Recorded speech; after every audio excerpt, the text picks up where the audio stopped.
আসসালামু আলাইকুম, কি অবস্থা সবার, কেমন আছেন? আলহামদুলিল্লাহ আমি ভালো আছি। তো আজ দোকান থেকে বের হয়ে যেতেছি, বাজারের দিকে যাব ইকবাল ভাইয়ের সাথে। ইকবাল ভাই আমার সাথে যাইতেছে, ওনার কিছু টাকার লেনদেন আছে, টাকার লেনদেনটা করব।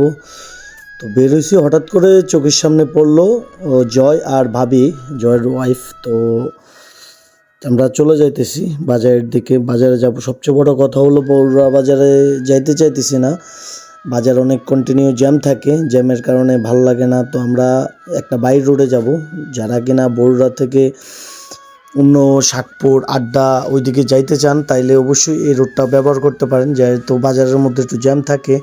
আপনারা যেতে চাইলে বড়ুড়া সুনিয়া কামিল মাদ্রাসা থেকে হাতের বাম দিকে একটা রোড পাবেন, সেটা পাঠানপাড়ার ভিতর দিয়ে, অবশ্যই এই রোডটা ব্যবহার করতে পারেন। আমরা এখন এই রোড দিয়ে এন্ট্রি নিছি, এই রোড দিয়ে যাইতেছি। তো আপনারা দেখতেছেন রোড মোটামুটি ভালোই। এদিক দিয়ে গিয়ে একটা সামনে গেলেই একটু শাকপুর রোড আছে, ওই শাকপুর রোড এবং আড্ডা দুইটাই আপনারা ব্যবহার করতে পারেন, যেহেতু আমাদের বগুড়াতে হালকা যানজট থাকেই কন্টিনিউ।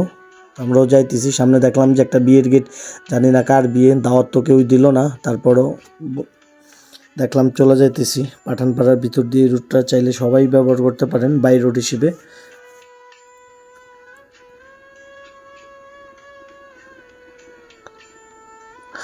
রুট মোটামুটি ফ্রেশ আছে। তো আমি আর ইকবাল ভাই চলে যাইতেছি, ইকবাল ভাই হাসতেছে আর আমি ভিডিও করতেছি, এক হাতে চালাইতেছিলাম।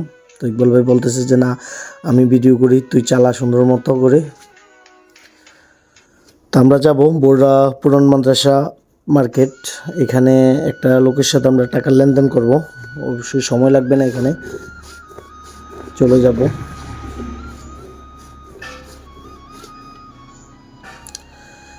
দেখতে দেখতে আমরা প্রায় চলে আসলাম মাদ্রাসার কাছেই।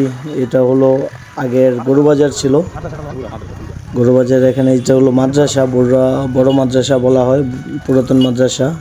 এই মার্কেটেই ওনার দোকান। তো উনি আমার পরিচিত মুজাম্মেল কাকা, ওনার দোকানেই আসছি আমরা। এই যে এসে দাঁড়ায় গেলাম, তো উনি একটু কাজ করতেছে, বলতেছে ওয়েট করার জন্য। যে ইকবাল ভাই বসে রয়েছে টাকা নিয়ে, টাকা দেখাইতেছে আমারে, ভাই লাগবো না ভাই, আপনার টাকা আপনার কাছেই রাখেন, আপনি এটা দিয়া জলদি করেন। তা আমিও বাইরের দিকটা একটু দেখতেছিলাম। তো এখন টাকা দেওয়া শেষ, বেরিয়ে যেতেছি। সামনে ইকবাল ভাই বলতেছে কিছু খাবো খাবো বলতে, এখানে বাইরে ওই যে রসুনের ফ্রাই, তারপর ডিম ফ্রাই এগুলো আছে।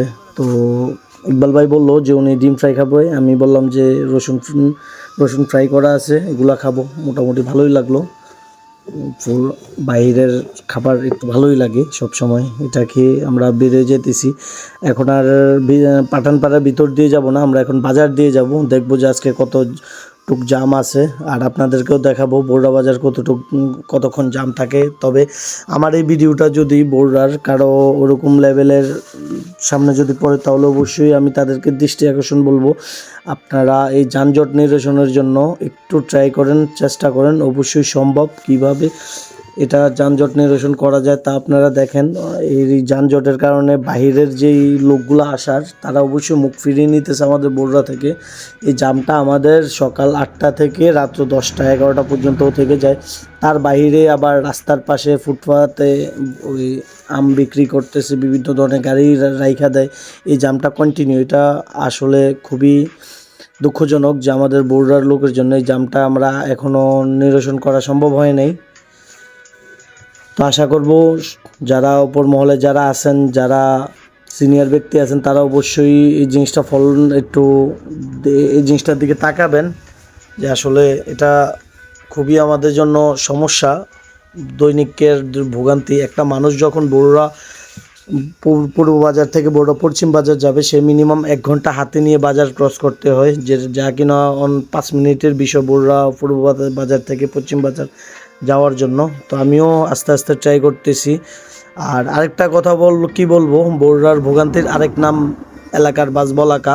বলাকার কথা বললে নাই হয়, সেটা বড়ুড়া 0 পয়েন্ট থেকে শুরু হয়, সেটার আস্তে আস্তে যাচ্ছে, কিন্তু উনি রুট ছাড়তেছে না। সামনে অবশ্যই ক্লিয়ার থাকে, কিন্তু উনি রুটই ছাড়ে না। মনে হচ্ছে যে ওনার নিজের বাপদাদার কোনো সম্পত্তি হবে অবশ্যই। তো আর বেশি কিছু বললাম না, যেহেতু এলাকার গাড়ি বলাকা। তো আপনারাই দেখতেছেন বলাকার সামনে কিন্তু একদমই ফ্রি। উনি কিন্তু নিজের ইচ্ছে মতো দাঁড়াইতেছে যাইতেছে, কিন্তু পিছনের যে লোকগুলা যে ভোগান্তিতে ভুগতেছে উনি কিন্তু বুঝতেছে না। তো অবশ্যই বরুড়াতে যারা উপর লেভেলে আছেন তারা অবশ্যই যে বিষয়টা নিয়ে দেখবেন। আমি জানি না আমার ভিডিওটা আপনাদের সামনে যাবে কিনা, তবে যদি আমার ভিডিওটা আপনাদের সামনে যায় অবশ্যই বিষয়টা নিয়ে আপনারা দেখবেন, বরুড়ার যানজট নিরসনের জন্য ট্রাই করে। আজকের ভিডিওটা এ পর্যন্ত, সবাই ভালো থাকবেন। আসসালামু আলাইকুম।